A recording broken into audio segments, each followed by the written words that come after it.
Malore ngā rurua tāla whalawa o se whapoponga I telefo le radio Samoa mo le nei fo yaso. E momo atu mai Amerika ma sa sae tu te tonu, whai mai wamana na o nei Iran e anga I se mai Israelu mai te tonu le panona, a wa whaero foi whamatalanga Trump wa whaia whaasanga I le pāne mio Israelu o Benjamin Netanyahu. Tā wadi CNN o le whonutanga le G7 I wharani o lo awa I eita I tairirarangi ma o lo whaatala no ai ma le marienga Donald Trump ma Iran. Whamai sa tala no Trump ma taitai o atunu alapi e tolu whaatasi ai ma le presidente o Ukraine o Vladimir Zelensky. O whaero fo e Trump o le a whaalau no whaalawa I tele whaamaumong o le nei marienga ini na yaso o lumanai ma o le atu ina fo I le Kongresia Amerika mo sa lato Iloilonga. O lo fina wane Iran wa te tau nanga I ese Israelu mai te tonu le panona o se vaenga leo le marienga ma o lato whaero fo ia Israelu o le ama losi la lato tariatu iai pe a whaia re tau fia loa lato campaign whaasanga I le Hezbollah.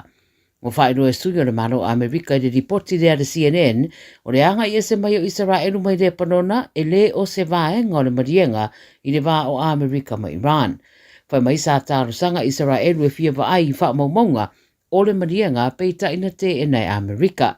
Whai mai le ripoti o whaero e Trump I sana saunoanga e te tau lava I a Netanyahu o na matua I ia mata I tuwina ma le tutoa le nei mata upo.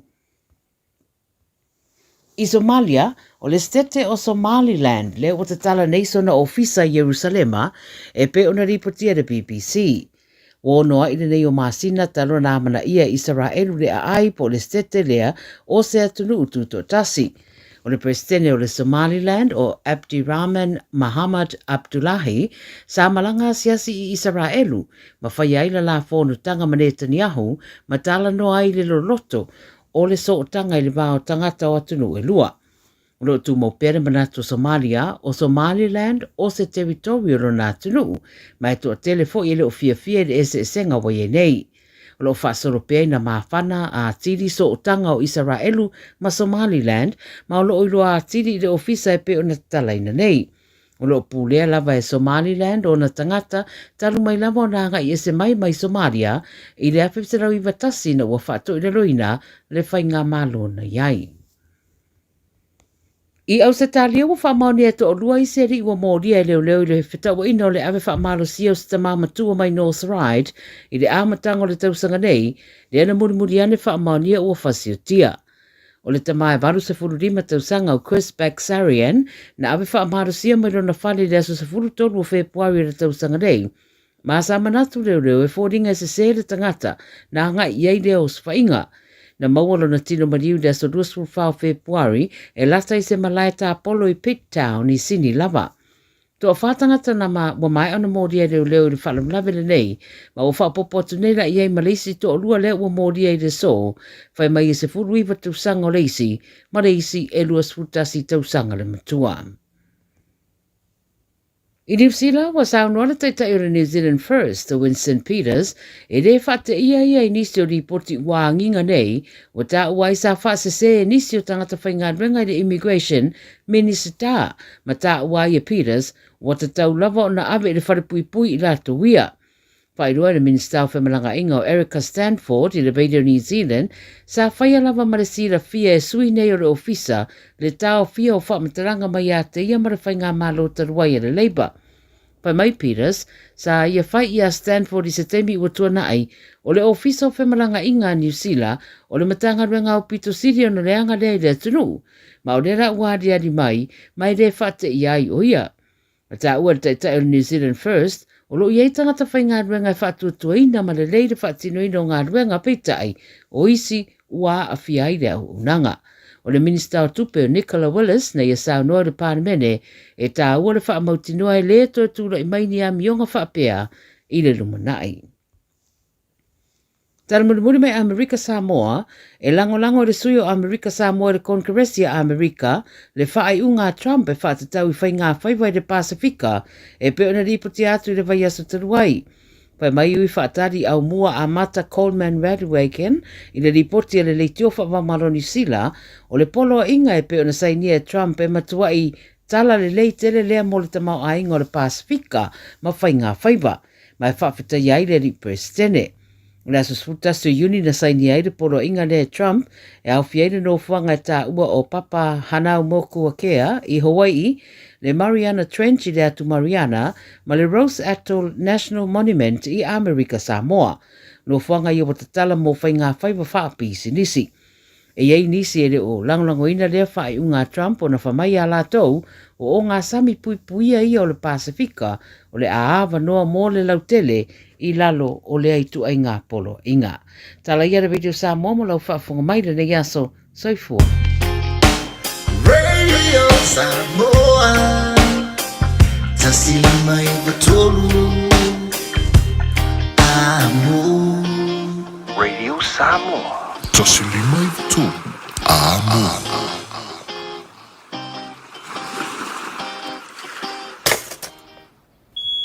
A whai ua mūlau pa anunu, manatua.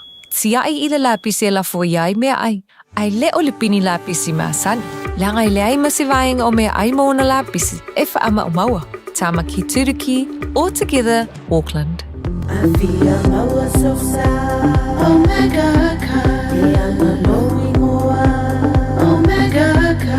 Tabale tau mo fie. Omega ka. Fili mai loile Omega ka. Omega Cars, lua selau Capitis Drive i Manukau. Po le telefoni o iwa lua fitu 5 tasi lua. Susu mai Manukau ne. Omega ka. Umalole keisi le Omega ka. Le Shine Dental, lau fale fa inifo fa moe moeina. Lato te whaia fofa tal no ango unifo, ia so lulu tai tasi. Tele e wala e me whaia na tutongi ai lau tong fitinga. A fio mai loa i le 5 Great South Road Manukau, bevili mai le lua fitu o no onu wha, lua fitu o no onu wha. Mo le Shine Dental, e ia inga whapitoa. O le porokala me o le Gagaifo Faiva malei a taua savea i lunga o le Radio Samoa ua mawhai o na awi nātu ona o le fesosori mai o le Pacific Specialist Healthcare ma le tongafitia o le ngase o le fatu ma le ngase o le kanesa i fale mai e lua i Nandi Masuva i le atunu o fiti asiasiane i le upeka tawhailangi Pacific Specialist Healthcare psh.com.fj.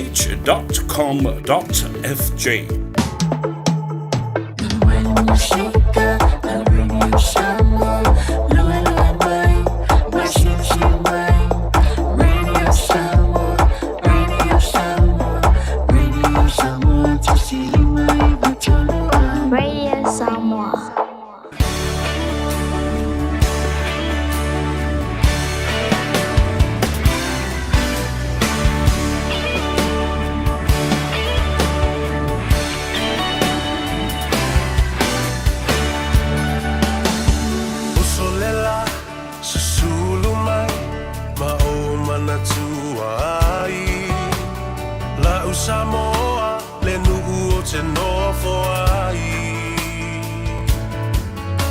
Pe wha pe whea na ngalo atu o i lewa ai Samoa o le penina o te fia i ai O solela susulu mai ma o mana tua ai La u Samoa le nu'u o te nofo ai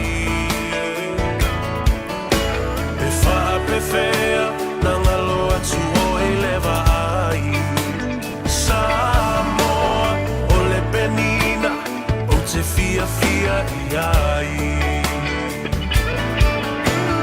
Hangi mai se matani e momoli atu ai Samoa Machalasi Angi mai se matani e momoli atu ai O alofa ila Samoa Machalasi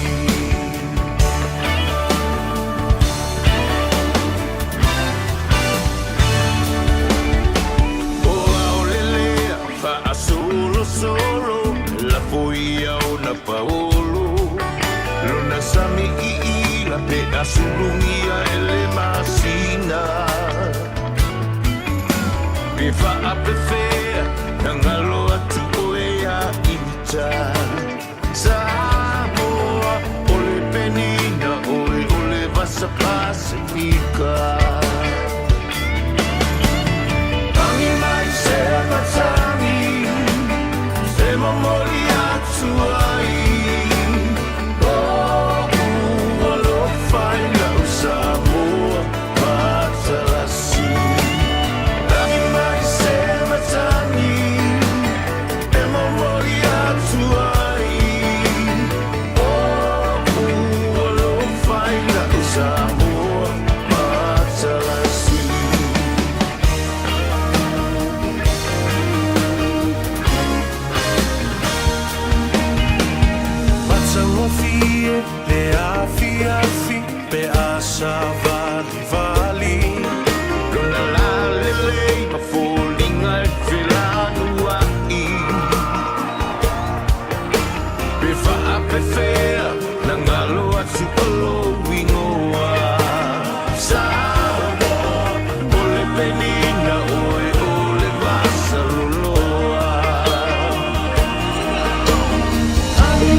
Samoa, Matsalasi Angi mai se matangi E mamoli atuai No ualo aina Samoa, Matsalasi Angi mai se matangi E mamoli atuai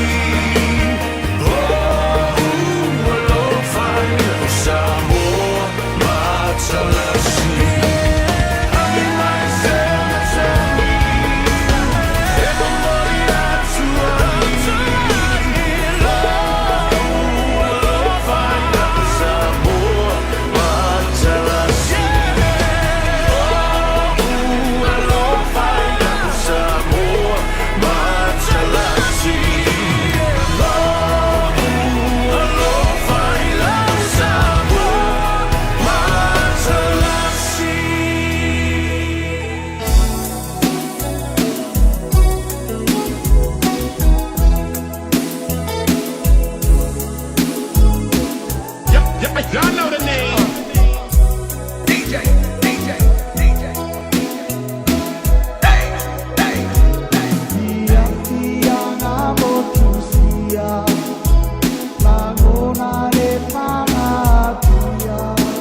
pongisa whaapeo na puniti o le la Wawa o le langi o le timu fo I le muta O fitilo na muenga Wa tofai maloi mata Fitilo fai solo Wa le tau ai lona loto E uso e sauia O le vai nulea e te tau mawhaina Kapu mai e le pauno Le whaamalu lea ua e laina Ia whaamali e ina Pau o se mea ua au mawaina Whaalango mai I lo utau au e te mapua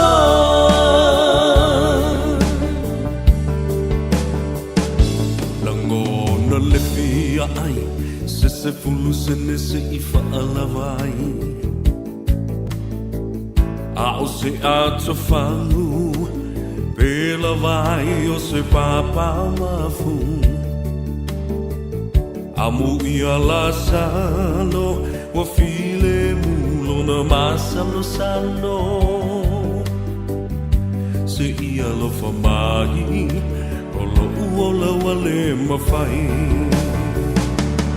Leu so e sauia O le vai nulea e te tau mawhaina Kapu mai e le pauno Ia o te fia lava e tohe hofo lofa ma whaatalofa ia te oe Samoa lea tunu pele I le nei fo I au auli o lea solulu o ngā tutonu ngā le mū o le nei fo I vai aso Malo le tau atai malo fo I le soifua maruia ma le langi a mama wha moe moe ia sa maruia le nei tai au ina ua lausu fo I lea tunu ala seu I o na tiu te basani o Faiva o le ngā taifale o Faiva fo I o le vātetea ia ma Faiva fo I o le tua sivi ma le tua vau tātou ule nai Samoa a o le atunu ule nei maisi fo I atunu o le oua no fo ma wai o tātou tangata ia o I la tauna ia e usu I le ofisa e usu le whalewhai ngā luenga e usu I le awala awa e tele lau whai awala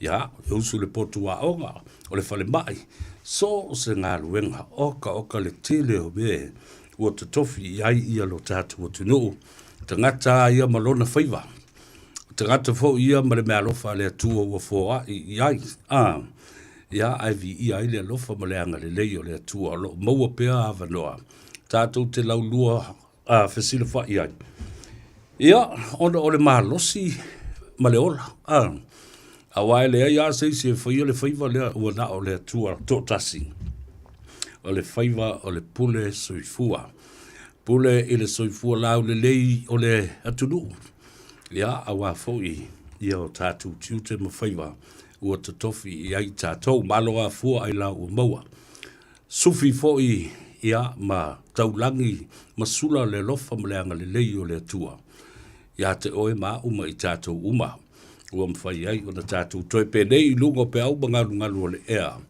ia o le wha ua wina o le tautua a le si ufonga o Samoa le radio Samoa se fulu lima I vatolu a mo iau. Ki lani lei a tau sevea, leo lua I ali I se yuli, mulitalo, Al Harrington, tu manu vau le vea, se wha umakui ngoi se si kaimi. Awa, o vea tu ia tau. Ale umakui ngoi le ainga, ia, sa I fo I le ainga. To ina mo lo matua mai, a fu fa mua ma kai le ai ngol ka mau le di nga ai fa tu na i tātou le ai le fa pena le loto ma le ngang io ana fa pe o se teimi o te pule atoa ai se ma due fa pena ala ngai le o se mer ka ko ai ngoma se le ki o ka ko ai o le ki o ale kampangi ma le sunga le fa fe ngai ngoma le fa tu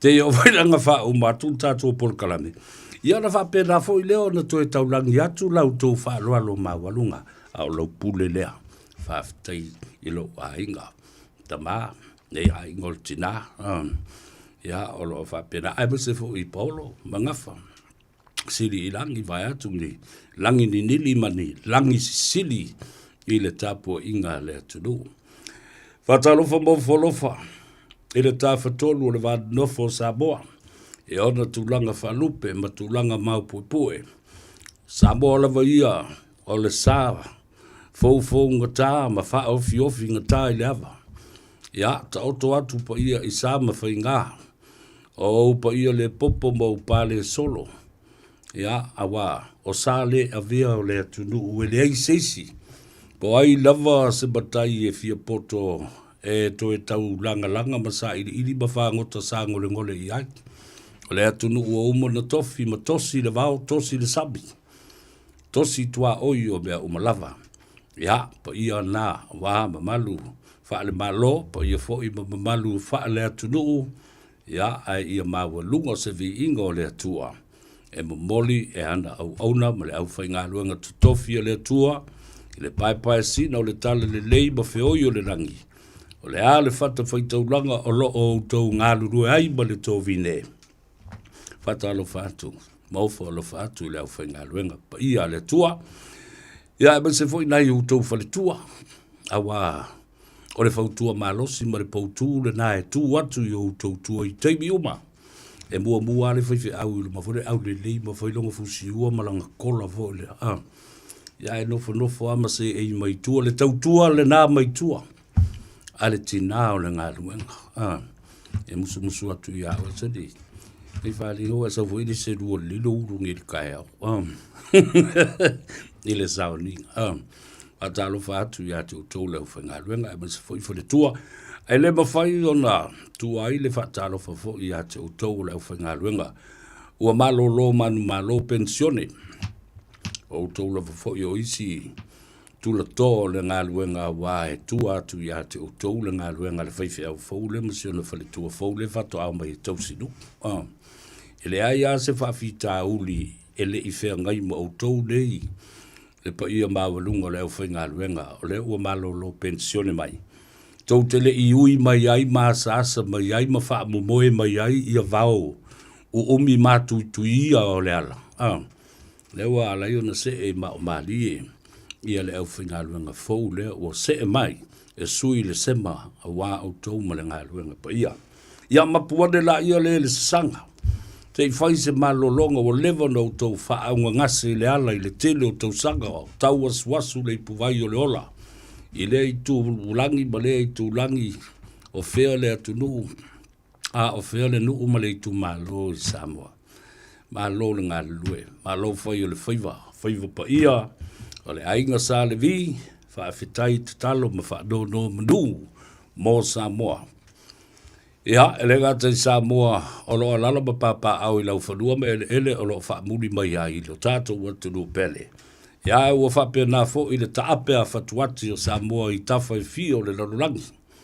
Ia, o tau titi le ise atu nuu, ele o no foi se Samoa ina po mau paulo i foi se Samoa po nga lua i foi se Samoa o ngo fokange i foi se kama i Samoa mau paulo fai a vai foi ma ya fe fo se ko o la fi se Samoa o solo mai o le va fai fa la vera vai mele na te fatu auto tu le mele na o lo to fo ile so sola ile teme fa ye fa la lave mo to la lafi tape auto telefoni wale talia la auto telefoni tasi ala va vai tu e al telefoni e va tu o le ngor sa ola a pia mai lunga ala to wai Ka fifi o ko winga le ya nga e di ba foi na tua ya e. Ele a wa fo fonga le lang. O lo si sila fo I mauli o to wainga. Mau tato wainga. O to sila fia o no til to e alwa ala e. Maka mai sia wa mi o ngai fat. Ma ila to fo I leo lo fa ton fo lau. O la to mauli ia o lo musu ia o tato wainga. Maulu o ainga.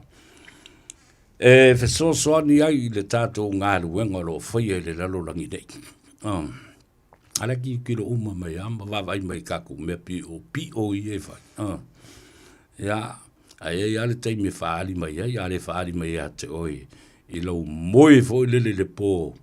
Wa matua e moe ngā se lava. La e vai folo mafo fau I oi whalani ma Itali e se teine fo I leo le nātunu. Wow. Le musu ia oi le nganga. Le mauli o nai o wainga ia ta oto mai. I ti asai e luma I. Ia fa pena fo I ia tua whanua.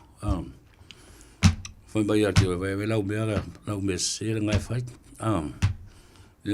E fa pena le whaingo sia kako wami. O mai mo musu mai ia te oe. Awala ne ngalo ia te oe. Wala I musu ngale nganga le na. Mal musu ngale ti apolo.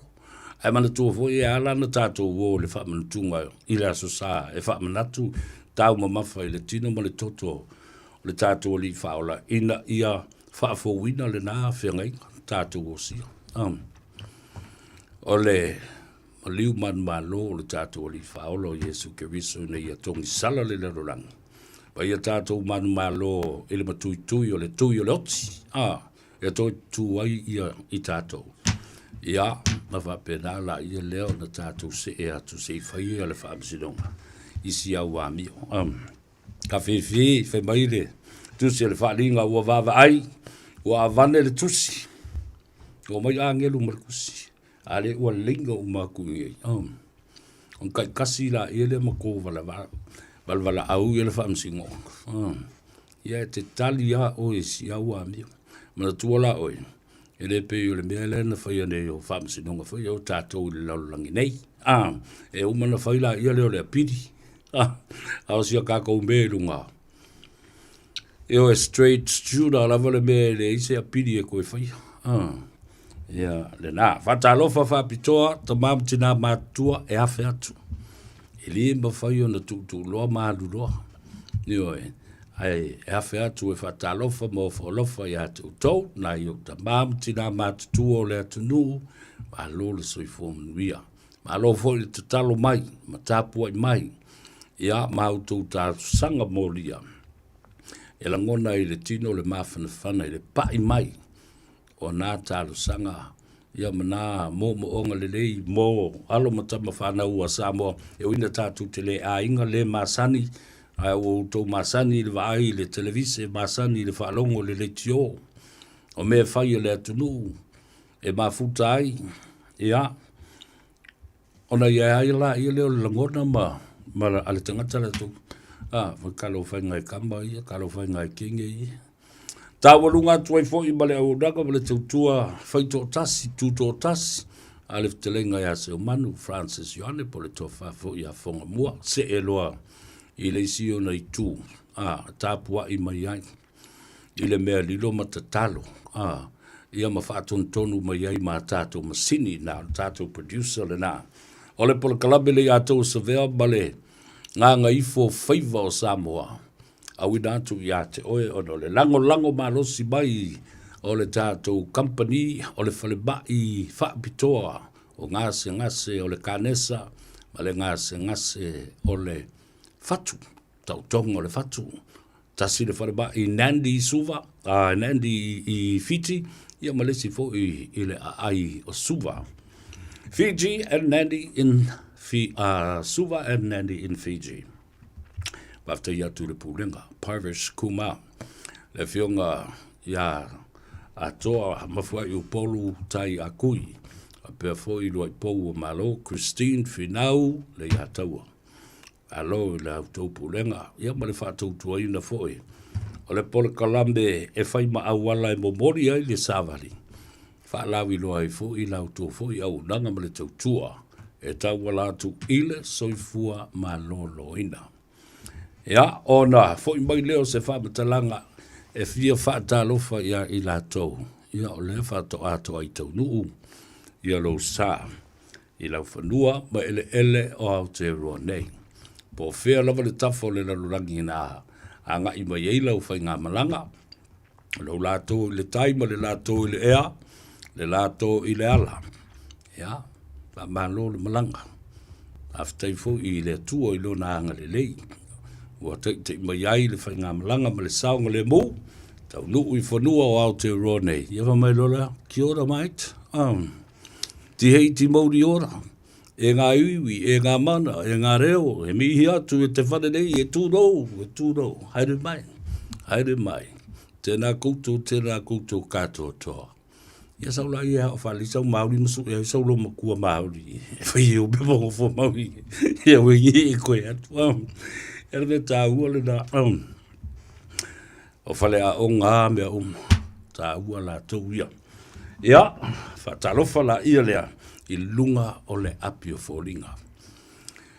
Uo mai masadi, o uso matua whawhine, io lau kerisiano a toa whatasi ai me lau ti a polo i lunga o le tātou Facebook, a le Radio Samoa.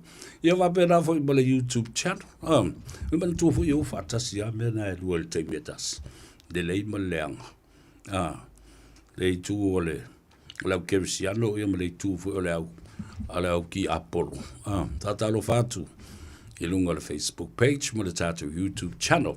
Se e atu e whatalofa whapitoa. I le tātou wala leo le nā. Ua matua masau makukua le anu o se kaku ua mio. I le atu nuu atoa i Samoa. From coast to coast and from island to island. From Tumua to Puleono i Salafai to Ainga i le tai. And the Va'au Fonti, even in Pango, American Samoa, and Ta'u, Fitiuta, and Fititai in Manua. They're all tuned into FM 106.1. Lena, si fonga ron lena o Samoa iapia, le tasi o ono whamo tesi malitas. Talo fatu yo tātou ainga, wome masani. Alongolongo mai na yo tātou uso, peo de yaile sunga ya. Le malu le faitoanga mau hunt ia bale por kalame mali e fo yo kota mo le faleo ia fa pena fo i le fionga i le fa longa le swafo ya lupe matasida mo le faletua ya ia e mese fo le no fa lo la tolo ai le tatu company le na le motonga hotel motonga trucks and machines for hire. Ia, whamalo le tautua i le atunu, a malo fo i. Whawhiwhia tangata, awa porkalame fo i e lauri i. Ia e sau whatasi e a mea maari e ma mea whaale pepero a lauri i e whakari e tangata. E tā ua, ia aile ngata i le nā. Telefo i mea fōolo au mai ai. Malapata inga le lei e tā ua, tā una wha ngā fo i tātou mātua, e mai se wha nau o loo alala ma papa au i Samoa, ia ma le teipi fo le nei, o le tu ua o ngā, o ngā, ia ma le mana vai o ngā luenga, whatalo whatu le nā, i lunga o le tātou Facebook page, ma le tātou YouTube channel, ma le tu o lalo ia, te oe ma le tu mumus, ai fifia i tango i like, press the like button, and then even smash it harder. Ya leo na e tango loa share lo matufa tato por kalame. Ya ele ngata fo ilea. Ya lo tango lo subscribe. Ala na fele mer na subscribe. Mana tu ele sau tu pe alwai. Na le o omi kolosi ya fenkusi ya fa kusa o lo lunga ai kuli. Ngai kango lola ile ko i masau ko mengi. Leave me a comment. I love reading comments from our people, fans, including enemies and all the key Apollos. I will la to ya. Ale ele faitau yo to fina ngalo. Ya, I loa I fo il e mi o le tangata misiona va. Wafo. Le whaingo whio na lua o le tangata. I lana tusi malana tautala o malana whasoa. Te mala malama le lei ai o ni lofure whaafasenga po whele pasina. Na whau mai ele pasi fo e si ali ina si ta mai tai. E te ilo ai fo ina po whele aonga na aonga ai. A o whea lo na whaasino manga. Ia malasi o si o manga. E ia itu ai ngā tangata whapea.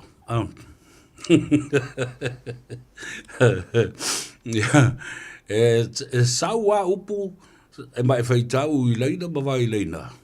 E loa le lea. Ale o le nafui. E te loa tua I mata. E te loa tua I mata o tangata. E o iana upu. O se tangata fia. O se tangata e manao ina iata ngia ai le wha maoni o ana mea lai whai. Ai te loa kua I maka o le makua pepe loa. Ia le nā. Le so, ia, o le u tau whaafonga atu mo tau sila foi. Le aso lona lua o le fono. Le pei o na tau au fia ai le maota o fono le Parliamentary I tia whau. Ia, e mana ia foi le vai ma le mai moa. E mai se foi le mori mau o le atunu o le tūlanga wamata na toa fi mali e. Ia le tai. Ba o se tūlanga tā ua lea. O te li fia o le nā upu. E se lava.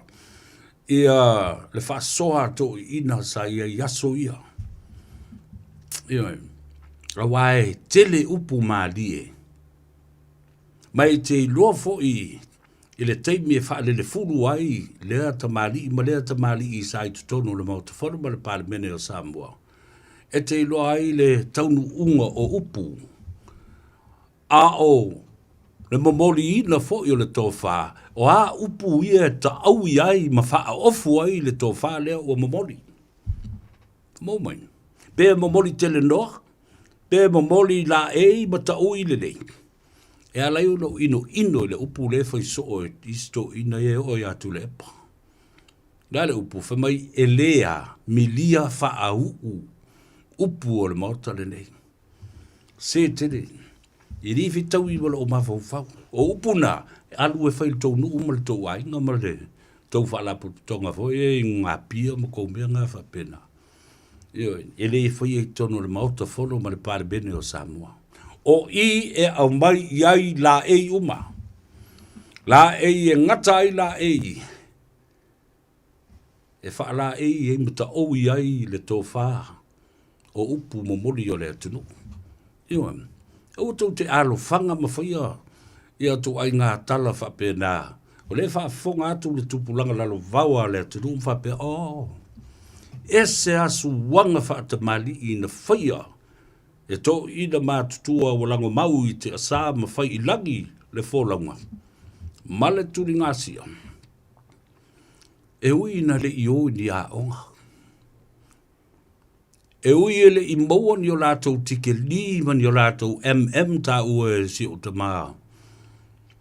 Le tō whai le li o le tu I ala vea na toia lofa ieti. E ui ina le I maua ni o lātou whailonga maau I lunga le Prima 7 ia wasenga no o ita masa. A o le tō wha mapo ma le malu whetutu na I ai muni ao. Pe wha pe ia leo le teimi e tali e. A o le mea le whai ela wari ia le fau mai nei le mea lea. I to tolu o le mauta whanu. E palau vale. Ion. Palau vale whai upu māsoa I te tono le mauta. Na lafo tala. Ai e te loa I le vai tau o whaasoto I na mātutua in the 1960s, 70s, 80s and even 90s. E umala ia lea tō e wa lai loa winga o upu ia o upu o le suanga o le vātele. A le mea e te loa fo I matau tō ina I aso ia. Se tongi a le upu lafo le upu. A lai la tau te loa le lei a le winga. o le mea tali e, ai mamari e, a tongi atua fo i o le vea, e se si o le tali e uma, a le mea le tau te whaafonga i. E ese le mea lea, e le ngata ina si o le tai, i le leo, o upu, o mata, o le winga o upu. Ese le maari e, o tū maanga tō ina, i to tonu o le mautafono ma le Parliamentary, a wafo i le nawa i tau. Sa le idi vaenga whau whai. Nā tau te whawheto a ia. Le si tū ma le si tū, e maari li e uma, i le matau puleu au mai o na whai leo le palota po a ia tele, e au tasi o le tō whāna momori, ia po o se lafo na whātū. A o le vai tau le nei, ina ua whailo nei meo vaenga whau whai. Ma ua whapena o na tāwa vai ai la ngona o tangata. Whapena fo i ate o tau o whaipule wa o tau leo whai te toa. You become gatekeepers. O lea mawhai o na whetā lai lau tau tau wha ma whatutu nai. E le ai i nā. Se mea tau o se whai mea whapito. Ai ua vea vaenga whau whai. Ma ta upu o ma sofa i le wha. Esa opesi. Ia le na, te no wha e pa, kua sa o le, al me le au mai. Pole a lava la lea, e wa le ma whai ana toe, tawa vaia ese ma, iei nisi vaenga e sui ai ia, fōringa ia wa tu like mai nei, o mea ta ua vaenga wha u whai. Toi tau i lolo, ma fau le ma, talanoanga foi ma le tō wha. Pole sunga foi atu i Samoa. Fata, whaalongo pito, lea ua malolo retire nei, au whaafonga mai, lau sunga fata, le li tu tala whaasa lau si nia, mai le tele o tau sanga umawai. O le mata upu lea, sa o siringi ai ia fata. E winga i se whainga e teu ai, tasi lea i tu tino o le malo. Wa levon ta tau o na matuasu eni i lunga. Ma au talo. Ma toe tilo ma whili wai. U maile ulu i ole i. Ole mata upu lea e winga i le komisi o whainga palota. Ma tu la fono o whainga palota. Lu afesifu ma le tolu ma teu unga i na whai. Ole i tu tino le nei ma le mtanga luenga le nei ese le tā ua langa e fili tanga ngai le tu la fono e wha ton fo lau ai pe wha pe i o na wha tino la wai ata tau e fili ai le suia lo i tu malo ma e o i le mautafono ma le Parliamentary o Samoa. Tausanga uma e poloka lava e toa lava. Every year there's a blockade and a backlog because every general election we go to the courts. For what? Dale mea le una tātou o le whamsinonga.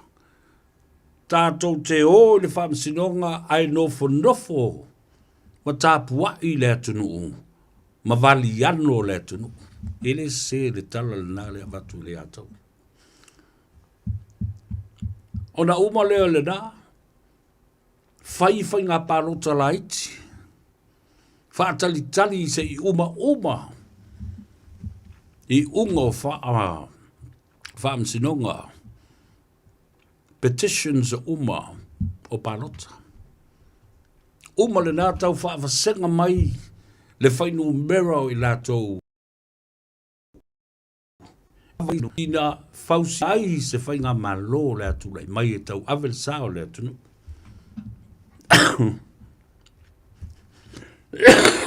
Ona tulau lea. Ona tātou wō lea.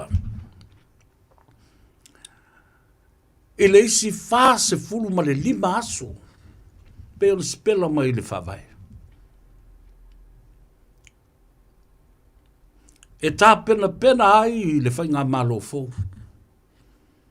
Po anisi whamsinonga a o anisi tua o patatua o nei mea uma sa tu lai mai. i le teimi o le whainga panota.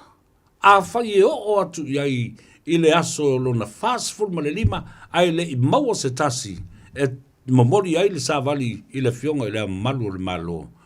O le malo lea ua maua le whainu mera lea, ua mwhai no whatua. O la le me o ye. E toi ta lea ma whata ape uma le nā mea. Toi o fo i toi whai lisi whainga panota. Pe whai fo se palota whaana tinati po le snap election. A lea ua ui mai ai Samoa.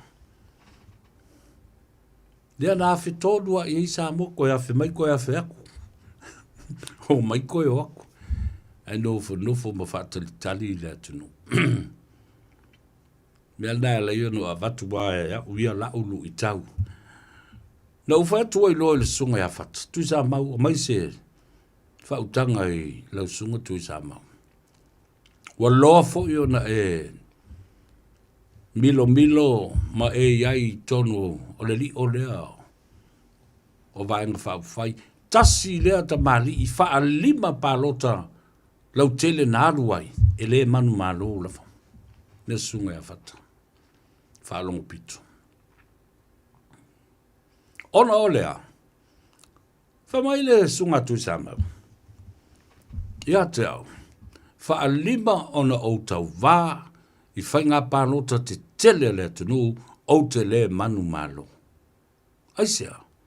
Na alu malona mawhau malona loto atoa. Na te le whaonga ina sona ta mau ainga. Se pene apa po se leni, po se tāla, po se lua tāla, nā te whaonga ina. E whai eise pāsese o sesi, pe whai eise whaatosina, po lea lava. Nā te le i mawhauwhauina i se mea whapea. Nā alu malana tō whāle lei. Nā te i loa o na tū lai e tau ave le whina ngalo ma le tō whālona i tū malo.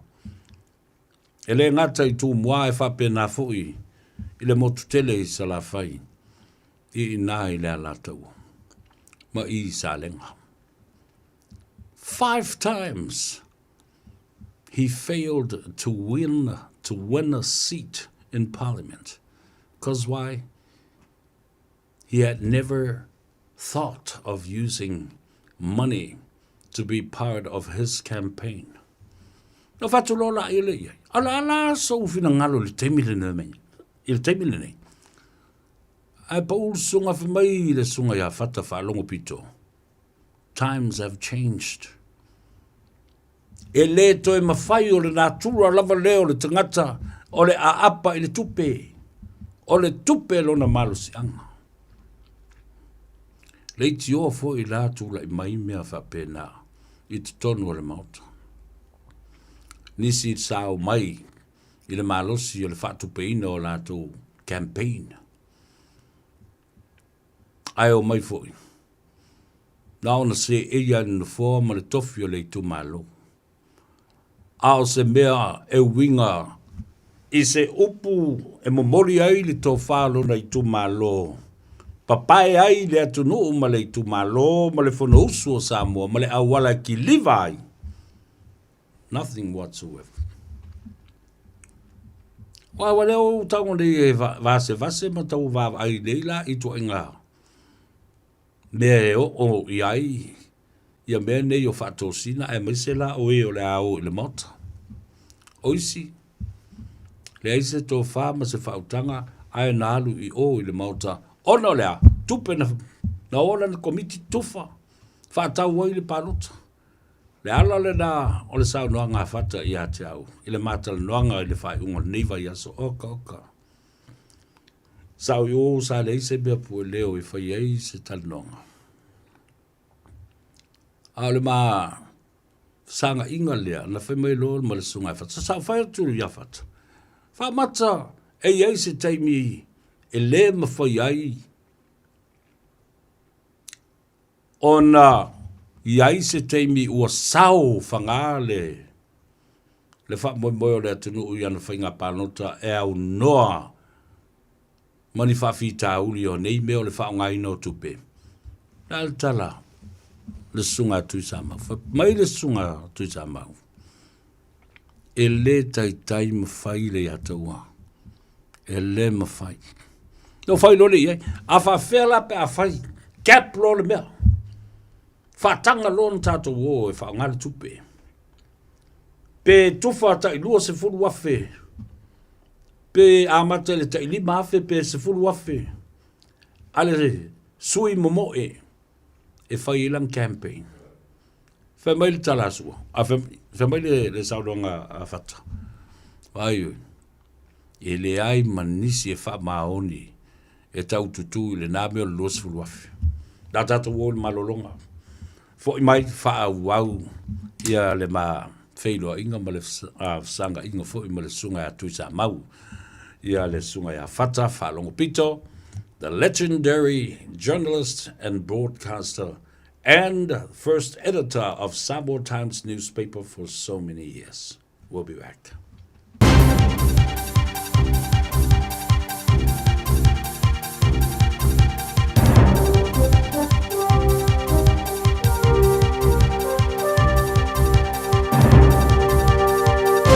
In this update, 3 years and 5 months in jail for an Auckland mother who refused to let Plunkett nurses in to tend her starving toddler with cerebral palsy. Tu Wharetoa Tahoe died in his Takanini home in June 2024. Emily Ansell reports. Despite the 19-month-old's diminishing appetite and sleep, mother Stormy Ryder wouldn't let the nurses see him the day before he died. The 33-year-old pleaded guilty to manslaughter in April. High Court Judge Grant Powell says the neglect was significant, but he also noted Ryder was ill-equipped to care for her son. The Beehive could have close to 18 months for much-needed repairs. Speaker Jerry Brownlee's told a select committee today some ministerial offices leak in heavy rain.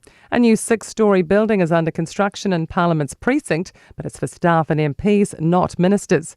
Jerry Brownlee says closing for 18 months would allow mass renovations, but details are still being discussed. It's had a couple of interior goes at it, but you've got ventilation systems, you've got outside windows, you've got the structural members on the outside of the building that are all showing significant deterioration.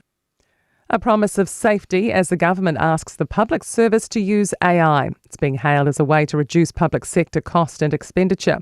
The government's confirmed it wants to cut the headcount to 55,000 by mid-2029. Finance Minister Nicola Willis told a Parliament scrutiny hearing she's confident about new technology uptake. All of those tools will have to be subject to meeting the privacy standards, the ethical standards, and the data use standards. British TV celebrity Jeremy Clarkson has announced a cancer diagnosis during today's episode of Clarkson's Farm.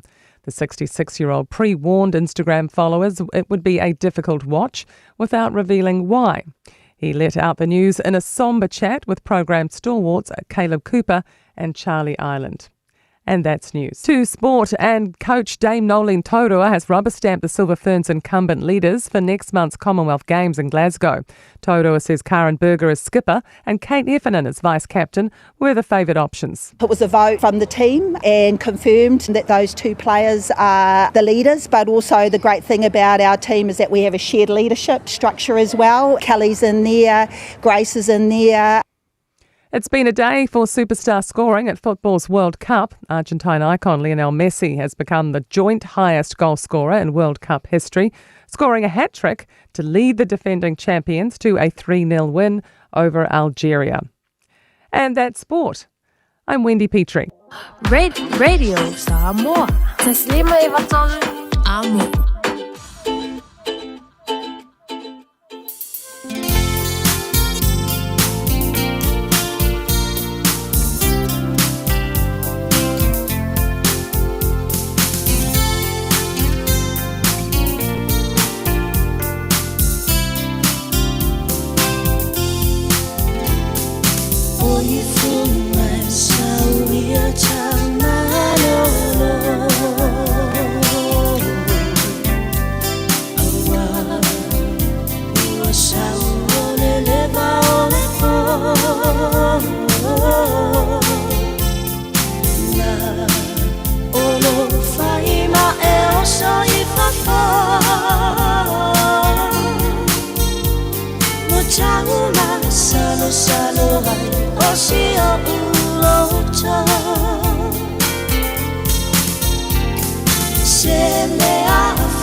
E ale na, o mana ia fo i wai tango, se o manu to i tale pese le na. O mana tua ai e si o atali o mautu o tasi as wao, i amasiana mana mea i alena. Ai tasi fo i le nei uso, tele tausanga, ia o mafuta fo i ai. Ia e ale. I le nei wha amrianga ma le tale di o le musika. Ai... Toi foi mai lau tala i le mawhelo inga ma le sunga ia fata, whalongo pito. Lau whatu rolea. Whamata la e mawhai, e iai se teimi. E mawhai ei ona sao sa moe au noa mani toi, whai o ni whaamsinonga. E winga i nei mea o whato sino whai ngā palota. E mai le sunga fata i tea. Le mea mua. O le nāturo le tangata le fia manu malo. A whaila e le aini skills po o ni anga waa o le tangata. I upu whai o malo ai mai se foi o se tangata sa maasani o le nofo i tono se nuu mai loa whaasoa le tō whaa masoa le pule i tono le nuu. A o le fia alu i o ona o lona ta mao ainga. Na pauala i o tangata e o i le Parliamentary. O le au whai pisi nisi e tele tupe, tufa i tangata, na ia whatau ele palota. A o se upo i se tō whā mo mori, a wā le whina ngalo e manui ai ia le tumalo, e le mase mea. Na o lātou pisi nisi e whaalango lango i ai, e whai ei mea māna lao, i tangata. Alwatu le sifsili e whawhea la. Pea whape whaavasenga mai. Whatapula se tino I tupe e tu inatu I sui tau vai. Whatino ile la tofu. Tali whata I atea. Poi tu sama. E mawhai o na whai. Ai le ai masesi e wha maoni. E uma na saula ia lea whai baila na audit report. E nao se fulu wafe ana whaonga. E ova uba atu le ta ilima se fulu wafe. E whaonga e tangata nei ai whaasoli tu la fono. Mai e le ai fo ini wha maumau le a au maia ma le wha maoni luma. O se komisi se usue. Le si vaenga sa o ila o talanoa. Ewi na le ia whea I le maa talanoanga ma le sunga e whata. O le mata upu lea na whai mai lava I le wha se fulu tau sanga ma le fia se fulu o pā lota lau tele lea tunu u sa whai. Lea na manu malo mai e le HRPP. The overhauling of the legislation of the Electoral Act has been poorly reviewed over the years. Why? Because of the post-election or aftermath of the aftermath of the election. There is a special commission that will be deployed to review the whole process. So se whainga pālota lava lau tele lea tunu e mai a loa o na whai. Ua tū le malo. O na tofi fo I lea o le komisi o whainga pālota e toi ilo ilo. Ia le pālota lea na se I mawai atu nei. A o atu la fono na soli e tangata. Na mafua ai o na o I nei mea o whaamsinonga. Petitions of the election and also counter petitions. O tangi whasanga o mataupu tau pālota. Ia whatasi e fo I matangi e toi e momori mai lesi tu e whawheto ai ei tangi ia. No ulua I whaulu atu. So a petition and a counter petition. A tino fo I le vā, ma le umi e toi no nofo. I to titi alu lesi lua vai aso. E whatalitari ai se I maha wha mao popo ma mai le tangi a le ali I la tau ia. Nā mai la ia le I se o tino I ai. Pe ono whai I ai se whai unga mo pe wa o malia I lo I nā. Wai. Te sa o e na o soli tu la fono no o whai me pio pio ma whai winga wha la tua I. Ia alu le. Tau ave le tofi o le tu malo e me sau lus furu a whe mao. Awa o deals nā le na whai nei I tangata ne. E tango e whaatau moisa o piki apu fou na le limas furu a whe tā la le tau. Se Prado po o se Land Cruiser. Ai, o lesi whawhita uli na tula I mai ai. O I la tau sa se ei masa whawhai le komisi lea su e ina. Wha le tonu o le pālota tele lea na wha umatu nei. O I la tau uma lava sa tau wā. Sui ia le komisi lea. E whili mai e tula epa malana vāhenga ma le malo ua tū nei. I la tau e o mai se e le komisi e ilo.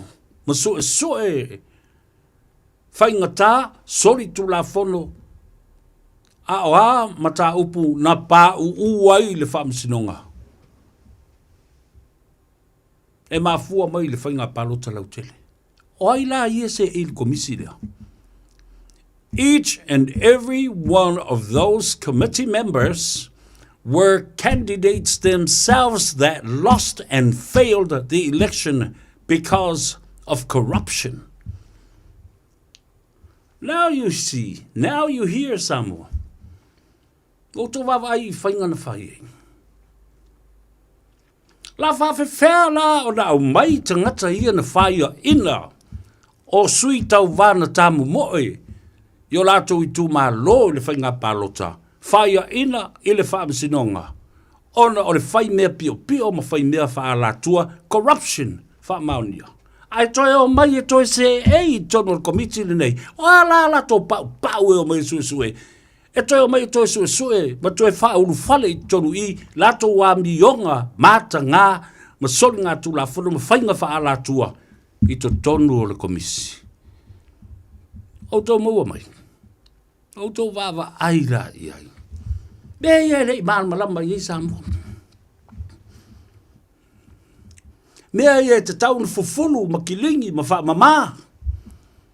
This whole process and this whole system should be cleaned up and overhauled totally. Oi la le na pale bi el temilia. Oi na tu malo mo le fas fulu mon tupu tau sanga. Los fulu mon tupu tau sanga le na vai tau o ia sa ave mal pale mia. Oi la e tau le pua ma la fo ia le ala o mai nei la tu le fato a tu le iva masina po le ale.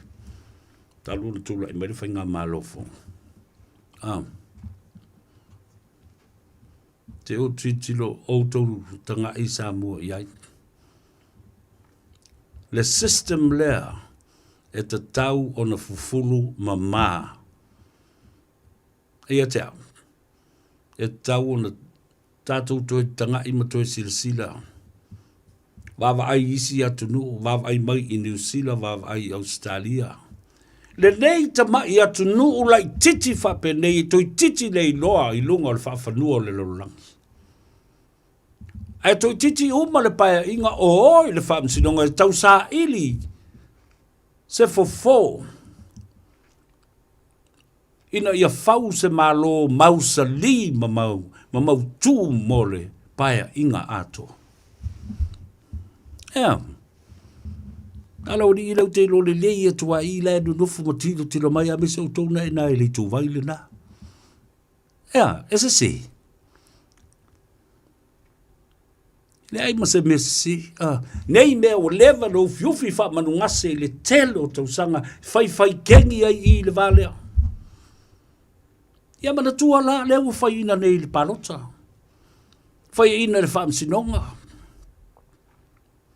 Ile to ya lulis fanga palota o lea wa tofi ma fili mai e sau e nofo le komisi lea to e maua malona totongi o ia o le sui usu fono o le komisi fa apitoa lea o le susueina o le fanga palota. How corrupt is that? O na o mai lea o lau talanoa na mata upu lea. Whafonga mai le sunga tui sa mau fata whaalunga pito ma le faletua o folofa atu mo mori atu mo onga le lei alofa anga ma ia taulu le alofa ma le anga le lei o le atua tauala atu i li mta mai tai fo mai whaafuisia le malosi se lau 5% se lau te vavai atu le anga le toi ina e toa tele ti ngā o loa e ngase ia ai nofo mai e se I whai se tala e mita ma ne atala noe le nei ngā ruenga. Sa ia whaatino ma whaasoa ai. Ia Samoa ma le lorangi atoa. I le ngangana Peritania, le ngana Samoa. O le tusi. Written articles. Verbal public relations and public speaking.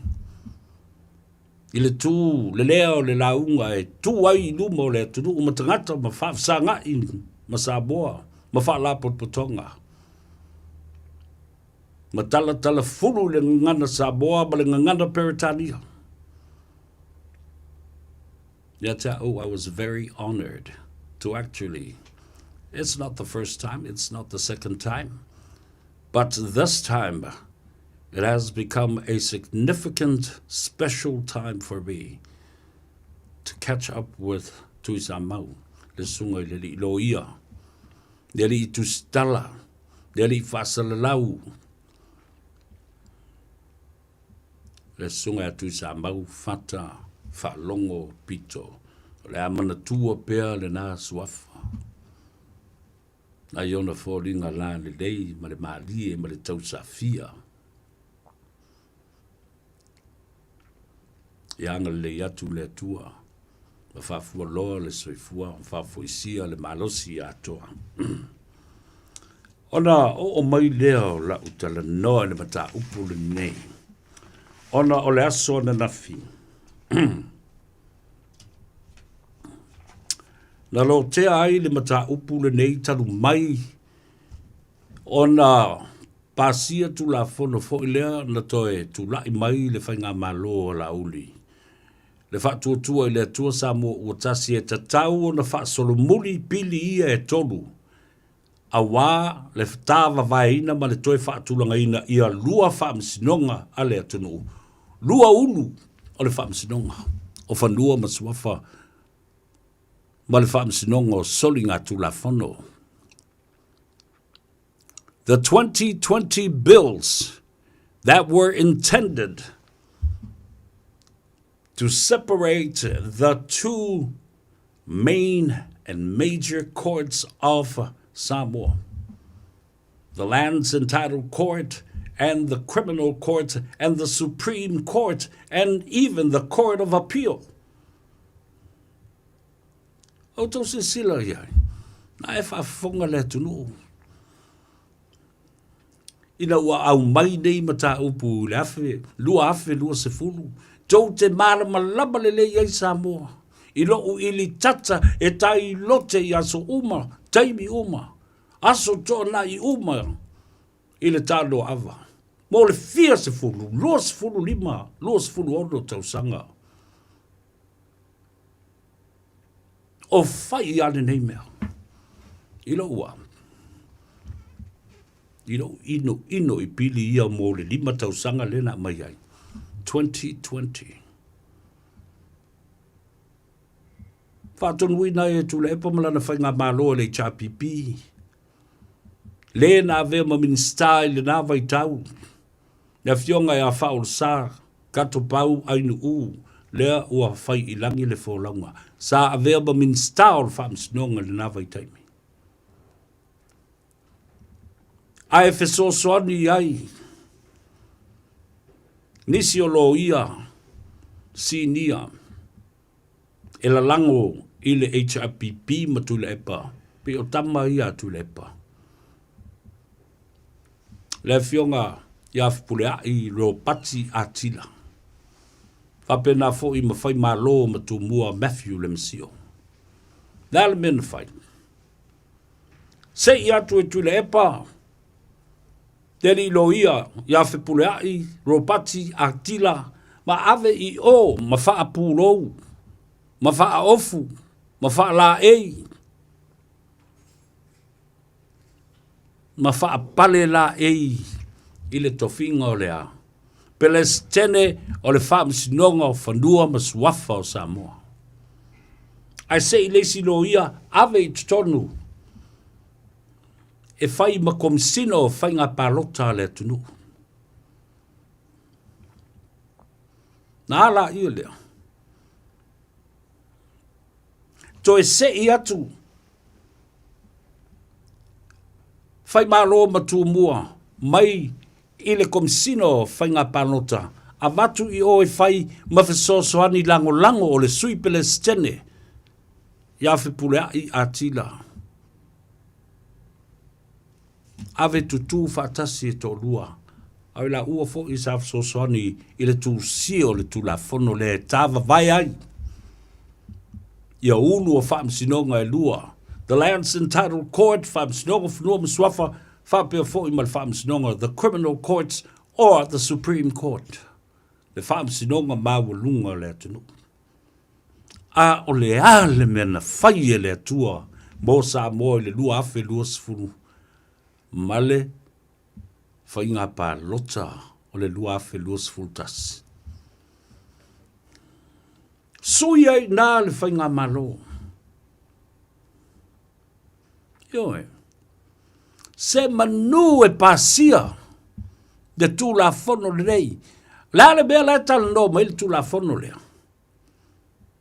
O whanua ma suafa lua sfulu. Mua. O le atawa vai whaatula i ese tūtō tasi le whaamasinonga whanua masuafa. Ave ese mai lalo o le pule anga o le whaamasinonga atoa o le Supreme Court po le whaamsinonga mawalunga. Ave ese atuai ma le whaamsinonga o apili, wa ave whaia apili la tau ia a le whaamsinonga whanua mswafa. Ese fo ia pili e whaia le whaamsinonga o soli ngā tula whono. Ai o le mea sa iai le teimile nā e tasi le ulu, e lua la, tasi le whaasinomanga, e ulu fale uma i le Supreme Court e tau wala atu i le Court of Appeal. Lal mele ua whai, ua tipi matawa vai ai ave ese le ai a tau o Samoa. E le mawhai ai o na toi apili se mata upu mai i le whaamsinonga whanua maswafa. Anga i lunga le Supreme Court pa le Court of Appeal. Whai ai i malote ai i tau mawhai ina ia whaatu ma whawai se whongafa le tolu o le whaamsinonga whanua maswafa. Nāle mea nā leo na mana na ole awali i e whai le tula whono lea na ili tata i Samoa. Lea no whai atu e tatau na ato ma whaa lea o ngā ina. O le suwinga la o le whainga malo. Lea na tātou manino i loma mana ma lama le iai lea tunu. Ao whafunga mai le sunga lauli al mari ato. Lau e fionga le li Parliamentary. Wa fia tausanga. Le nā 5 tausanga atoa o mā whausanga i ma le sunga le pali John Afele taima le lang. E whaululunga la o toi fo i atune i ail whaamsinonga. Whaamsinonga uma le tunu. E le mawhai o na ngalo, lea le tala. O le toe la langa ina o le tula whono lea e whaatulanga ese ai le whaamsinonga whanua maswafa. Ai le toe whaanga ina ai lona whaavai o le awhi visa lau valu sfurma le tasi ua awa noa i loa. So se tangata ina ia mwhai o na toe whaia ni a lātou apili. Whaasanga i whanua maswafa o loo mana na o ai o mea sina ma mea tō tino a isi a inga. Wa umana whai ei whai unga o se lau tau sanga mon tupu. Wa ta oto i panga. Wa momoe mai tia sa i la tau sa lo tea ma ta upu nei. A o ai le toi fialu toi la langa i lunga tangata nei. Ma le ma fau fau. E toi liu tō whanga ma wha whiola tangata nei o mai whaile ma ta upu lea. Lau fionga i le Palestine o le whaamsinonga whanua ma swafa. Lau fionga foi i le minsta o whaamsinonga uma le tunu Honourable Tuinga Mala, Minister of Justice.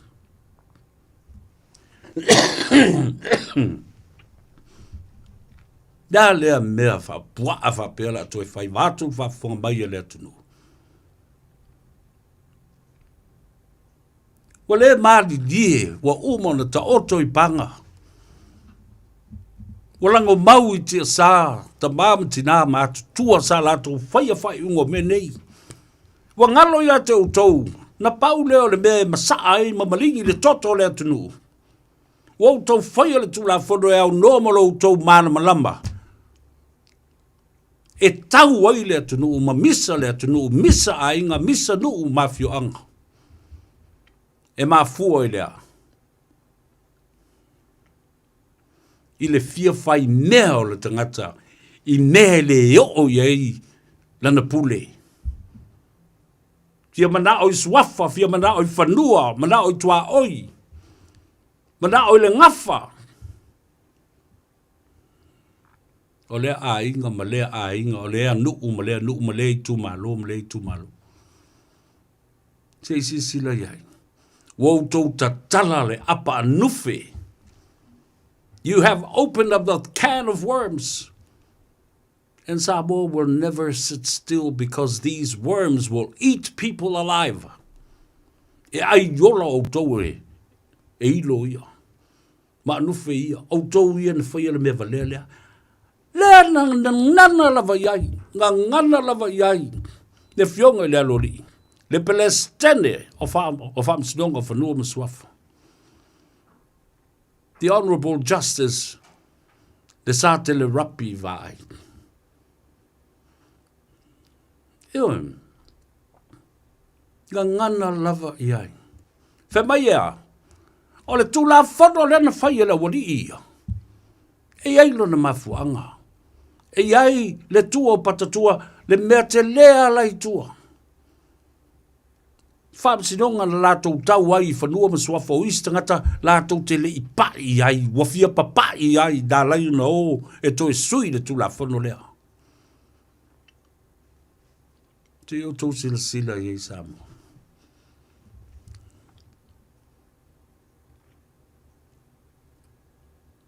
Whai mai e ale, saunoanga le fionga, i le pelestene lea o lo i ai le teimile nei. Le sa te le rapi.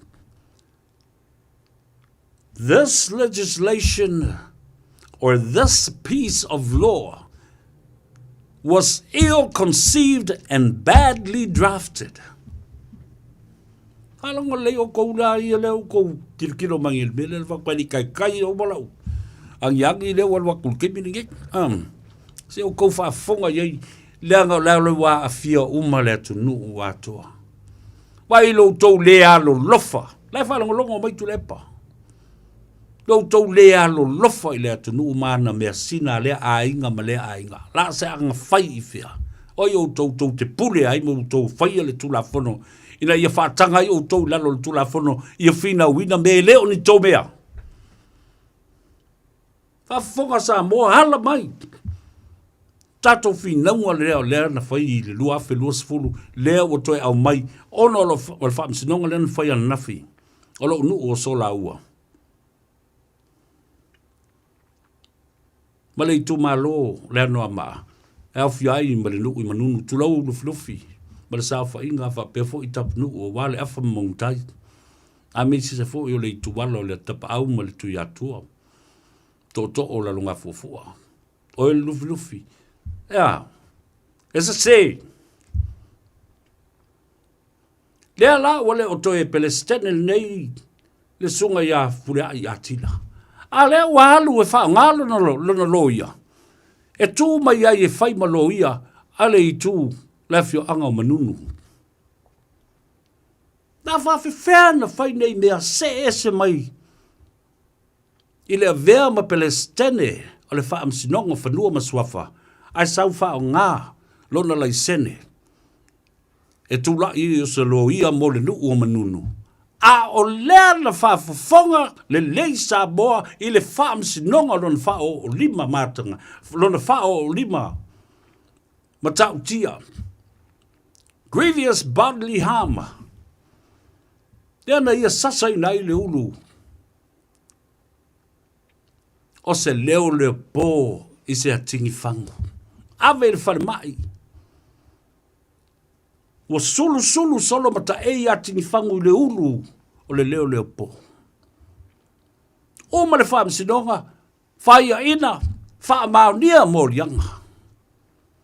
Toi apili, toi ave lesi whaamsinonga, i le high court. Toi sau, e whaia ina lava, whepule ai no pati atila. Toi ave le whaamsinonga o apili. Toi au mai foi e whaia ina. A o lea lava le whaia i aise whai unga, a le pelestene, o le asosi o lo ia Samoa. Tā le sa o le malami o tono ni mea. A whafonga, ia, tai au, to e lele atu malisi tusi, ioi. A whafonga Samoa le pio ni mea ua whai. How can a person continue to have and practice with his certificate to practice law, have already been convicted 3 times in the court of law, from the district court to the high court to the court of appeal. And look at it. Look at it. Se fate teiga le leila le tatu te whaia. Au ila tau nei. Le na se ei le tofi ples general farms nonga whanua maswafa. The same court that they help draft these laws. La tau anin tu siel tu lafon. Lal me ule whai ai. Lal me ua ese ele whainga o isi lo ia ua whaasala. Ma le lo ia la lea. O lea o lo wha ua upea, a ua wha mauni wha tolu le wha ia le wha salanga. Wha pia fo malang soli tu la fona. Ia wha fonga lai upu na whai le fionga. Ia le sa te rapi. Kama ia le sa te rapi. This legislation, the 2020 legislation for the land and title courts, e ave sea ai le whaavai na tapena e fitu tausanga o tapenga. Le ta oto nei o le awhi visala walsfu malatas. Au le mea fau lea ana le vivesi atu ai foi le por kalame, na o vivesi atu ai foi. E le whaia se mea ta was a consultation process. Se I ave le mata upu I tua e whaatala doa I tangata. Ai mai maule teimi ave I fua I tua, mo le vana o e pasi le tulafo. Whai mai ale sa te rapi, o le tulafo o le whaavale valea le nei. This is a stupid piece of legislation. Why is it stupid? Because it is ill-conceived and badly drafted. A taula le bea taula, ill-conceived. O le wha uinga ino le upule na. O se mea na mafua mai se whiusua inga se mea valea. O se si mea valea, ma se si mea valea. O la le mea valea ia I. O le whawhine wha vale valea. Ma whiusua ima le tamalo e wha vale valea tu lou wha fonga mai o lea tunu. Ma I tō la I o lea. O lea. Whanau mai. O le pepe e wha vale valea. O le tu la fono le na o le pepe e wha vale valea. Ill-conceived and badly drafted. Toi sau I tua ma le talale. Yari Palestine fawolo tu la mai nei. O le tu la fono le nei. Na inu e la wali I ia na tu sia ma osi ma. Ma vali le tu la fono. Fau le tu la fono. O le fangu pia o walato winu. Ai ona nā matitifa o mai, wha masino le wha masinonga, wha tasi ai ma le atu nuu atoa. Wa yo I taile. Ta sa'o talana. O whela el Samoa observer. O mai tusi le tala leu a watu le ato sevea. That's a beautiful story to write about. How can this happen? By our own people, we have now been colonized again and again, over and over again, by our own people. Stupidity and idiotic actions. Nā me tupu. Masaa le toto. E misa tangata. E vevesi le moa se fi le mu. Ma fua sea. Ma na o fua I mea le lua tutua oi. Taatia mea a inga. Taatia mea sina anu umafio anga. Na mea le na. E ma fua mai. Oi fai tau le tusi le na le ma sanion o oto wai. Famaya professor and biologist, scientist of Australia, Professor Jeremy Griffiths. It is the condition of man. Le tūlanga leanga ua o iei le mawhau o le tangata. Nalme ua o le mawhau leanga o le tangata. The seemingly mad behavior of mankind that causes man's selfishness. Mana o lasi, mana o tele, mana o fua. Man's selfishness for himself alone. Moia. Alindiana mea. Has caused chaotic consequences for all mankind. Mea le nai le nofo fi le musa moa lau sunga lau li le mali atoa. Ma lau kapeneta ma le pulenga whatonu. Lau fionga le min star toi tangai seu sila ma tangai le mea le nei. O lo tō ai le nā mō Samoa. E le ai se mea o le ato e teu ina i ni mata upu whapenei. O le liai, mai a lata mai lea au, e le lea i ai ni mata upu lea. O tau uma fo i olo i tono le mauta fono ma le pare mene, ai mase le whainga maro lo o tula i mai. Tau te iloa le lei le tangi atu o le atunu. Ave ese le atu la fono. Na whai e la wali i ia, wa ngai nei le malo. I rei la se ngā tātou te whai ai, ma wha awau, ma teu le atu la fono, ai le wha solomuri. Nanga, o le whai tau o la wali ia. Tātou te leiloa whai se tu la fono. Tātou te leiloa wha vai ma whau se tu la fono. Ia la tau te lie ia. A leu te tatalo atu. Talo sia i le lofa maleanga le leio le atua. Ina ia lava papale le atunu u. Ma ia lava on sai. E maa fua le na. I le tu ua lalo leu a batu nei. E iai le tae au. O le au tau tofu ai fo i le ti ngā ma le matui tui o le mea lea. Toi titi sili atu nai lo leo ti. Aisea. A uma tuala tangata na umala ia lea. Ai o le tātou tiute ma le matafa ioi o matai tausi a inga. Tausi mea. Tātou te o le tunga maua uma le tāpena. Le tae au ma le sua vai e foe o tātou a inga ma tātou whanau e tau ma mawhai. I le aso e soa.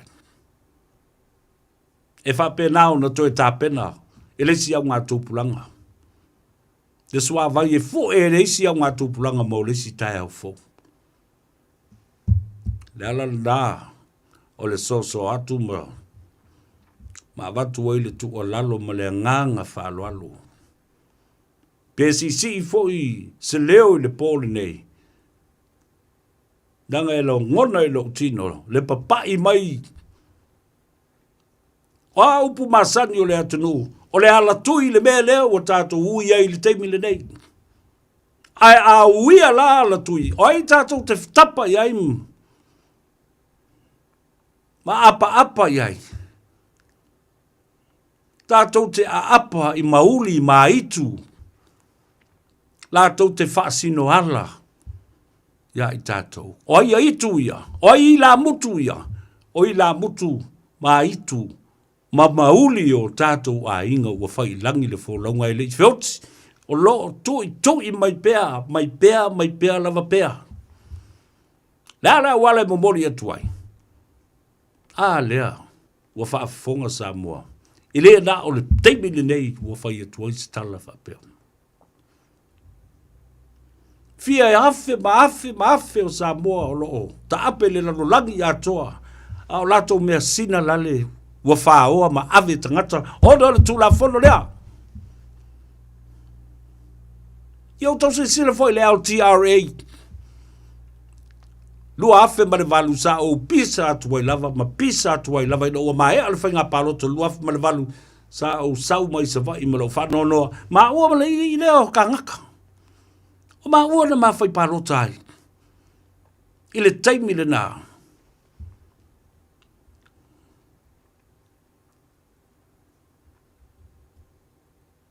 La le tula fono lua fe malval.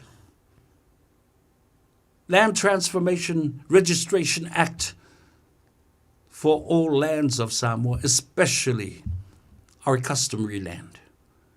Whatangai le tula fono, le leise na ina. Ina ia mawhai o na lista la ina, e mawhai o na lisi whanua, whaaleanga nu o le atunu. Na whawhena whai.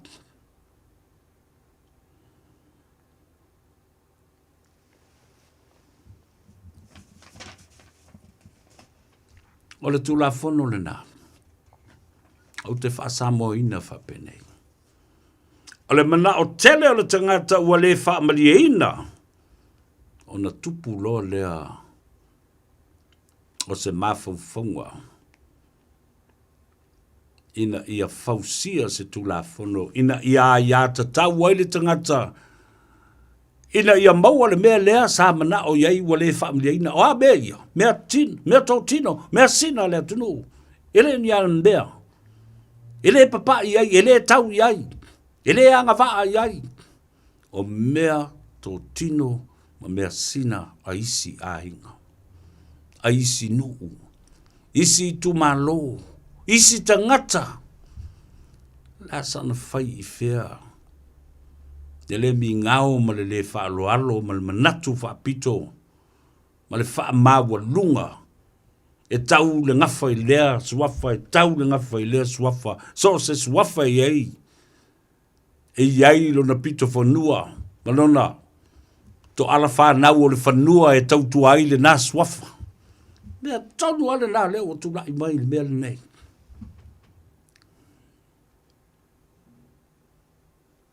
Au te matua te talo atu. A ole i o i se taimi e tu la i mai ai. Di whawhita uli o ngā onga i le lumanai. Awa e tutupu ai misa.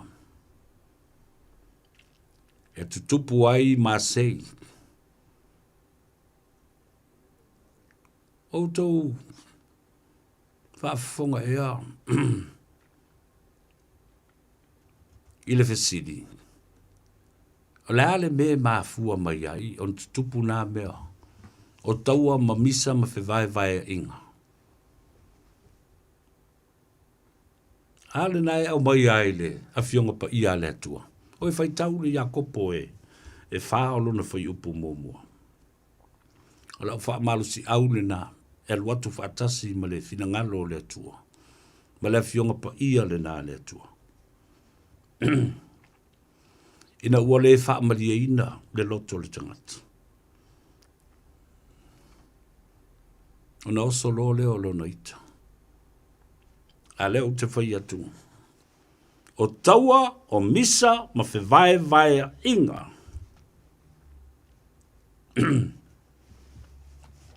O lo o i te tonu, ya i tātou ona o whaunga leanga. Ma mawhauwhaunga leanga. Ma mana onga leanga. E leo le fina ngalo le nao le atua. Wa vea i tātou ma whao mea. I mea tō tino a istangata. Ai ale ma whai. Ona tātou whaia leo se tula whono. Wha soli tula whono e whai ai. Ale o le nā. Wa tātou a apalo i a upenga o le taua. E ave wha malosi e mene. A wha malosi ro. Tene e kea pe masa le toto. Po ai e mawhatia. E te matua le kea la vai ai. A pena o malmelea. Tasi alo vai. Mai le fau fai atu. E le kea tu le pa. Whawhia lo fai atu. Ne ai masisi e te oi kea i eitu le epa. Because he knows he's got nothing to lose. He's growing old. There's no more legacy left for him. There's nothing. There's no gift in his hands or in his pockets. Here and there and down there and behind there. Nothing to give back to the people. Ese me mwhaina toi tui nā atu inisi o lawari ia. E tau i ai. De lātou sā vali o lo mo moli ma le pongisa. Rango tangata fwoi ni. Le fwoi na oa fwoi whaile.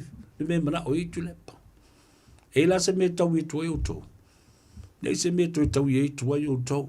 La sana whai laifia. E alu malele ai o se me tasi. E wha mea lofa atu. He's got nothing to be gifted and given to you as a present, as a gift.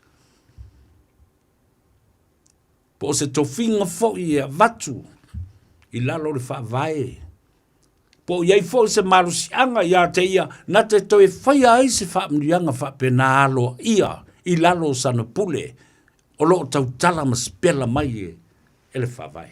I say, he's nothing. The rise of Tula Epa was then. The fall is right now. Mea tā ua le nā e tatau na mana malama i ai.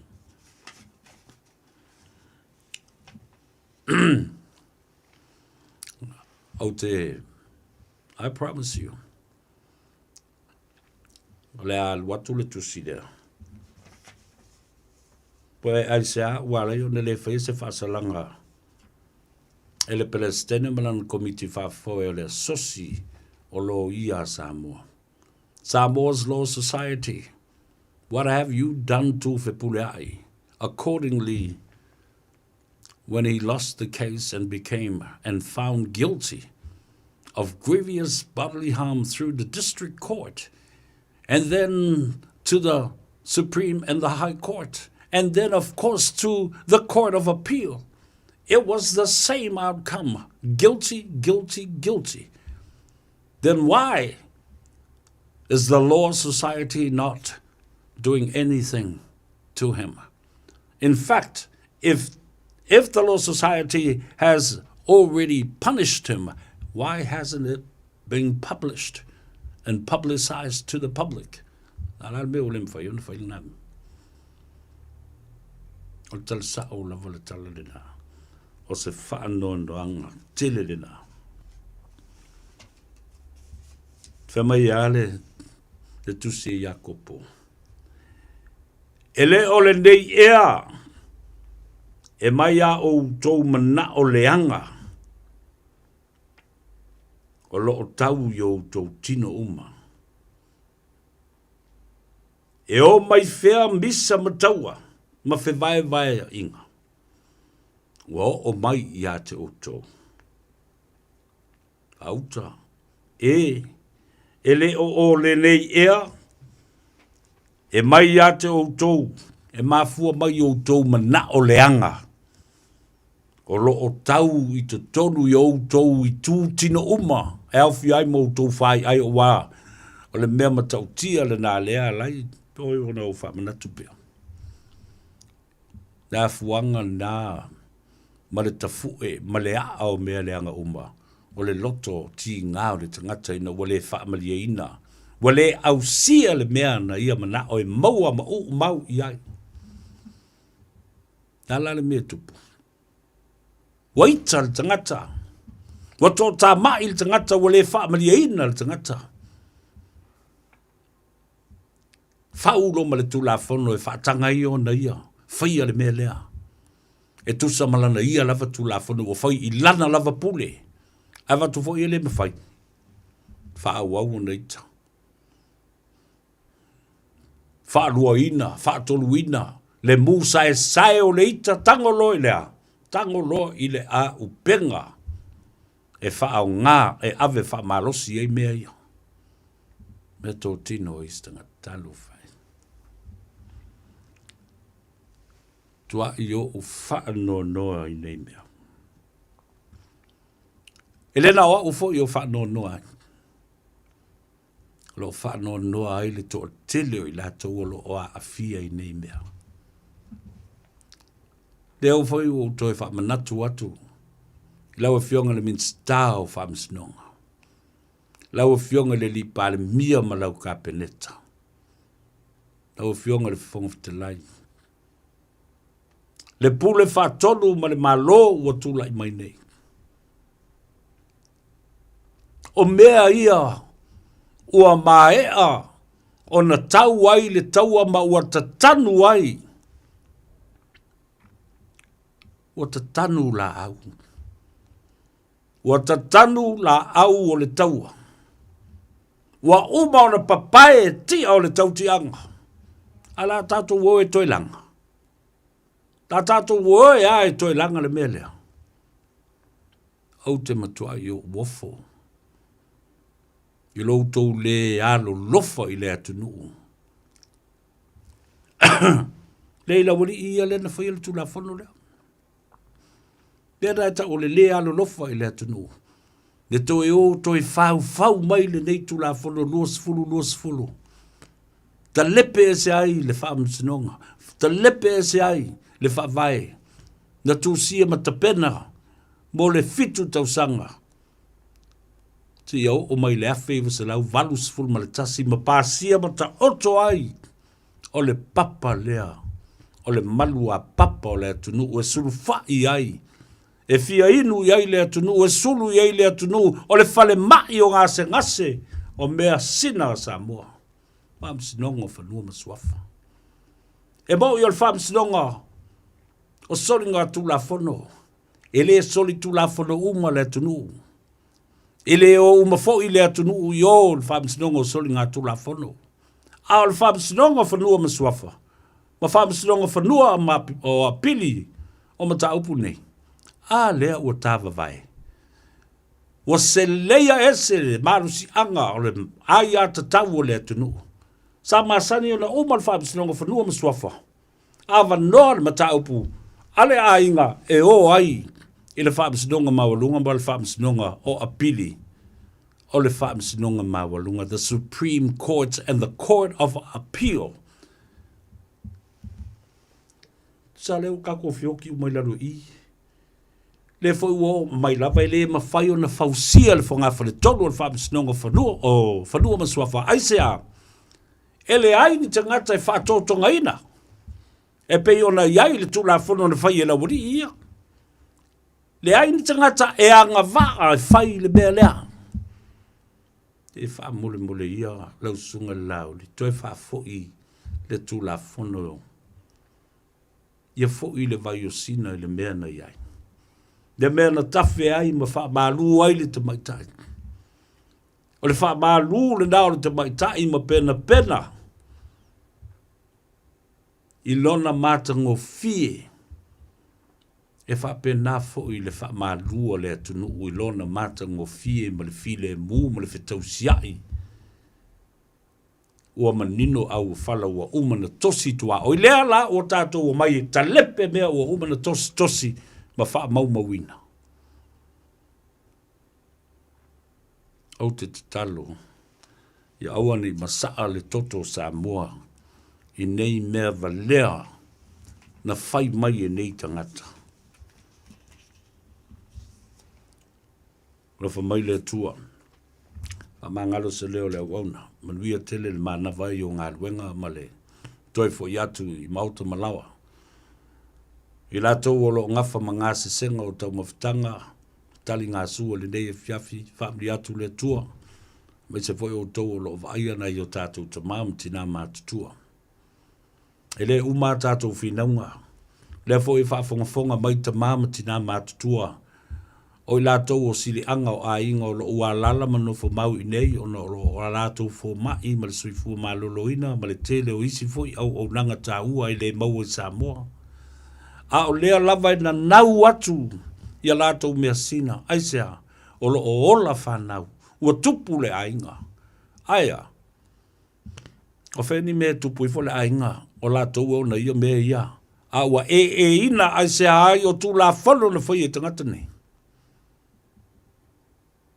E le nofo le lei ai. Manuia lunga le artsele, ia fo i lau te leinga se umanu pe a fo i atu a malu sa o le fale tai au fo le fata fiti o ngā luenga wa umai fo i ma le nei vai aso ai awane ngalo i ate oi aso atai au o la mo le filo inga ma le fionga i se tasi o fata ma fo i ma o lo o iai tono le pulenga o le maftanga o te tai o le Pacific Leaders Forum. Le fionga ya honorable Fepuleai Semi Puleai, the youngest of his time as a member of Parliament for Salinga. And he has quite some significant, overwhelmingly positive, beautiful records as a youngest member of Parliament of Samoa. Still alive and surviving and doing some great services to our Pacific and Samoan people here in Auckland. I was also wondering why he didn't receive a ia oilo le fionga le li parimia tonu e se tai au momoli se pine tau waloa le fionga le alo li ia honorable Puleai Semi Puleai ia O le amata le noa tae au I le afiafi le te o le itu lai wha.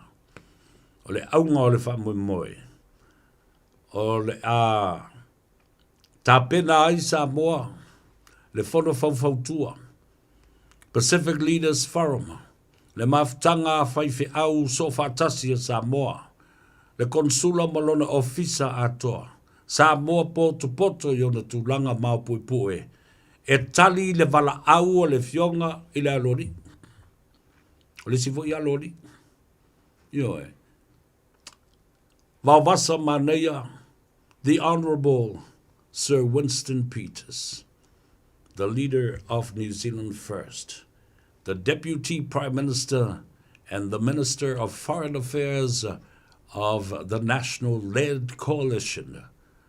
That is the ruling party now for New Zealand, as we prepare ourselves for the general election of New Zealand on the 7th of November 2026, this year. Ia, o le whaidua ingalala nā tae au, le a whaafunga I Samoa le tāpenanga, o le Pacific Leaders Forum, au ia fo'i o le whaata mālea o le whono whauwhautua a Samoa. Le ngate le nā, ia, o le wala ulia le nā mo I tātou umai le astonai. De la saunei, tā le tasi le uli tau na tāles fulua matua I tumu atoa, le maua saupaka I le mauta o Samoa, se I tātou whalongolongo, I se launga aami, a o le a se whanonga ma se finangalo, ua mana o mia hai Winston Peters, e wala au lia Samoa se I whaafonga I lana sa vali whaapitoa. Afio mai matala mai au le mamalu o le atunu, tātou wheilua I le asoa tai au, I le whaatawhiti o ngā Gagaifo Faiva, ai whamau I lau kālena le astonai, le mauta o Samoa, tāle I tūla e tasi, e tau na tātou vave atu le sifurma le lua. Tātou le tūla e ono, mnui a tele Samoa, mai o na tupu se I o maunga te tele se I o I maunga iti, whapea fo I Iona au se I o Iona iu. Ia whapea fo I leo whainga luenga tatofi e le atua. Nai te mamti nā mātutua. Alofa tele mo oe, ta oui leilo tino. Ia, wā fo I le tau mālulua le nei a fiafi a whata oto tō whanga o le atunu. Tātou a afu I le ia afu o le alofa o le atua. Ala whai whanunga le legi le aso atai au. Tātou fōringa I le atua. Wha fo I le vi inga. Mamomoli lapa o malo, ua fusia I tātou le whau o malo I le lofa o le atua. Ai mole te minei, a mangalo se leo, le atou se vea, se yuli, le urua I alii. Ia, le atua manu olo. Ia, au le ngonga, le ngwala umdisko inga le angiake, o mo sole wangalo iake, o e kasi ala ngofo le na whainei. O le tupu anga le nao le ainga wha savalu. I whale latai. O whātua le lei o le a whaalangi. Ia o tātou tino ma a ano o iwi o pau o toto ma ngafa te tele nā o le atunu. Ria Samoa, soifua mai Emanuia. Gynecological cancers can be silent. You shouldn't be. Learn more by visiting thepowerofknowing.co.nz. If you're unsure or concerned, speak to your healthcare professional. E le te tau ia